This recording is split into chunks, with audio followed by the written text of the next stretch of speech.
police. One more thing, y'all. California crime, Prop 36. I've been talking about this for all of y'all in California. You need to stay up and you need to be informed. Let me bring y'all to the front of the congregation. Hit a like for the algorithm, subscribe to the channel, and turn on your notifications. If you are not a part of the Patreon, and if you have not subscribed to me on all of my platforms, including TikTok, X, and Instagram, those links are in the description. First, let me show y'all what's going on in California. Thanks for being with us. We start with that family that is devastated. A 33-year-old mother of 8 killed in Oakland after confronting drug dealers. Tonight, we're hearing from her mother, who was there when the confrontation took place. NBC Bay Area's Pete Serratos has the details. I just saw all the blood coming out, and I started rubbing her and told her, breathe, Lupita, you know we still need you. You have 8 kids that still need you. Blanca Velasco recounting the fateful day last week when her daughter, 33-year-old Maria Ramos, was shot and killed near her Oakland home on Hilton Street. Ramos was visiting her mom from Los Angeles with her 8 kids between the ages of 1 to 15. She just started breathing from her nose and was going like, slowly. She did it like 5 times, and that's when the police showed up. Velasco says her daughter was killed after they followed a car of individuals who allegedly just sold marijuana vapes to 2 of her grandchildren. They found the car double parked on the street. When Ramos got out to confront the suspects, things took a deadly turn. And I just saw her kind of like taking off, and I just heard the bang. And then I pressed on the gas to put my car in front of their car to shield my daughter. I saw my daughter going down, but I thought my daughter was taking cover. Oakland PD says Ramos was shot multiple times and died at the scene. Police currently have multiple people in custody connected to the homicide. Velasco says she was making plans to move in with her daughter and her grandchildren. Knowing this is no longer a reality is too much for her to bear. I know she wanted to keep on living, you know. That's unfortunate. Shout out to Oakland. Let me give a round of applause to Oakland. Let me give a round of applause to California.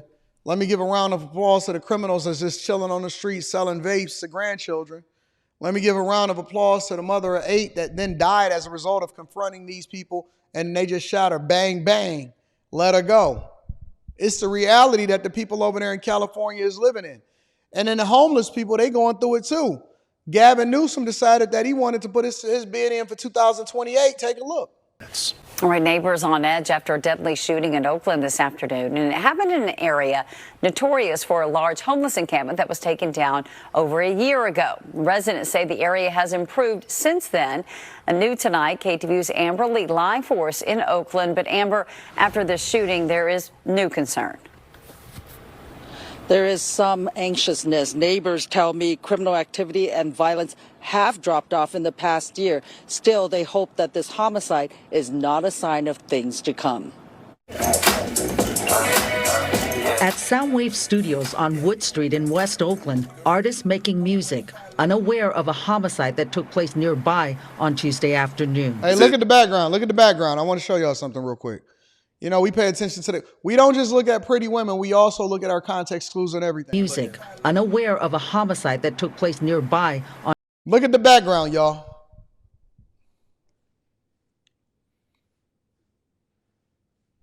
While they're removing what the community then puts up in order to prevent people from doing sideshows in Oakland, this is what they allow to still stand over there. If you go and visit Oakland, this is where they used, right? You see where the freeway is? All of that stuff. They block off the Home Depot to prevent the homelessness from spilling over in the Home Depot. This is what's in Oakland. Nobody is doing anything. I don't even know where they get all of these materials from. I don't know where they source all of these materials. Obviously, they're not going to the store. They're not ordering it from Amazon. This is what you look like inside of a great American city of Oakland. It's not easy to find a dead body. You want to see a dead body?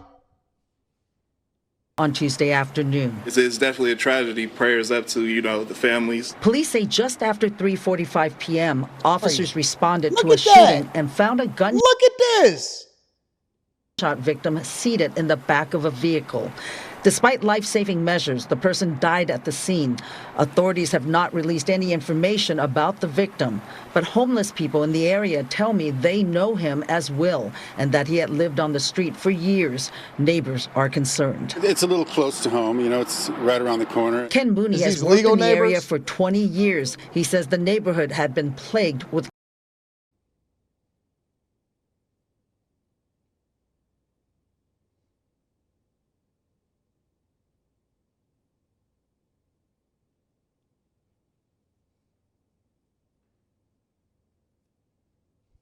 I'm not going to say nothing. I'm going to just put it on the screen and I'm going to let y'all draw your own conclusions. Because I know y'all tired of hearing me complain about it. I've been complaining about this for years.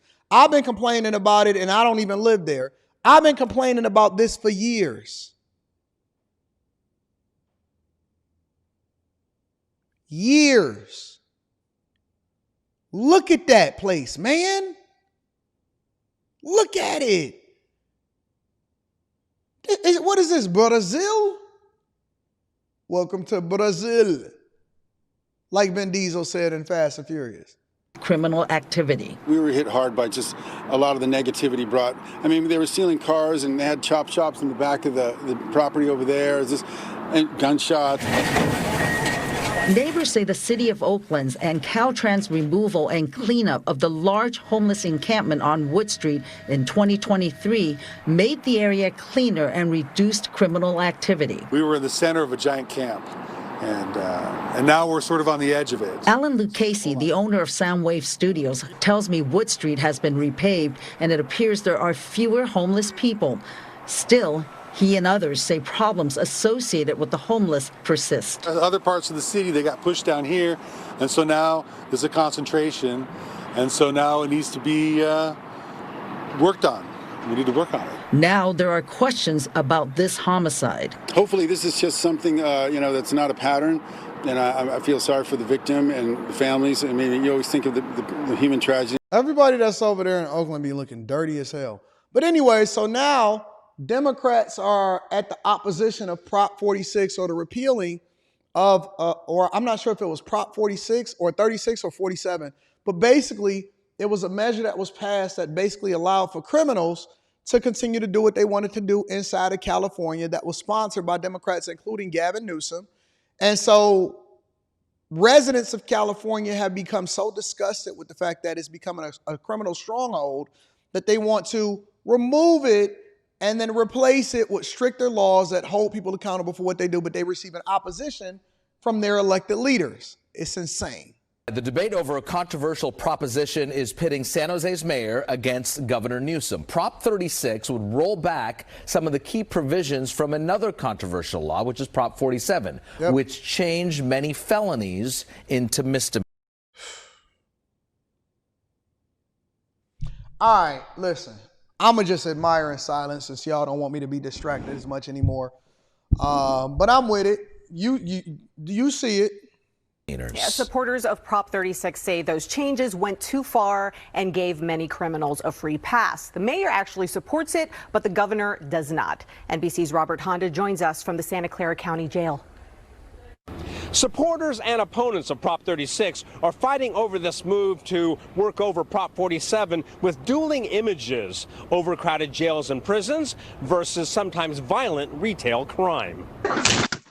The jarring images of mass shoplifting and smash and grab robberies are just a few of the crimes fueling those who want voters to pass California Prop 36 in November. Dealing with crime and punishment in California has been an evolving process. In 2012, voters approved the 3 strikes law, putting offenders in prison for a third felony regardless of the crime. But prison populations went up. So in 2014, voters approved Prop 47, a ballot initiative that changed a lot of nonviolent felonies, including shoplifting, petty theft, and minor drug offenses, to misdemeanors. San Jose Mayor Matt Mahan says 47 went too far, so he went to the state capitol, joining with other local nonpartisan leaders, pushing Prop 36, which increases prison time for certain drug-related crimes, makes certain drug offenses treatment-mandated felonies, all with the idea.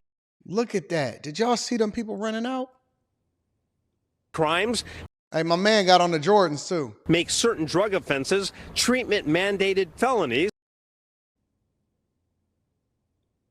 all with the idea drug use, especially of fentanyl, leads to other crimes. Mahan says the key is targeting repeat offenders and focusing on treatment. That there has to be accountability, there have to be consequences for committing crimes, but those consequences can be humane, they can be uplifting, they can get people who desperately need treatment into treatment. We can go from an era of mass incarceration to an era of mass treatment. Governor Newsom is among those who have come out against 36, calling it drug reform that will only continue to fuel the state's prison overcrowding crisis. A community watchdog group, Silicon Valley Debug, reluctantly agrees with the governor, saying Prop 36 would take away savings garnered from 47 that funds the very treatment programs people arrested would need.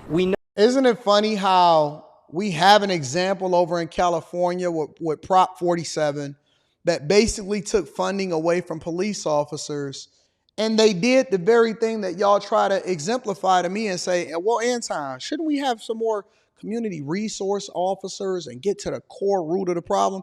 The core root of the problem is that people are free and feel comfortable going out there and doing what they want to do because they know it's no consequences associated with it. That's the core root of the problem, that we continue to have children out of wedlock, that we created a culture that then rewards criminal activity instead of holding them accountable. And so what happens is they took resources away from one thing, and then they started to put it into other things, and they defunded the police, and then cities basically went into disrepair and crime-ridden environments that people hated. And now they're trying to repeal it, and the governor is saying, nah, we good. We just going to keep it the way that it is. It's working.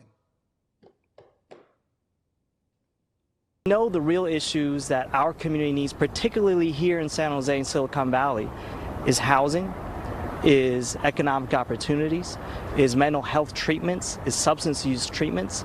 Prop 36 removes those staples of solutions and replaces it with a jail cell, a prison cell, and a record of incarceration.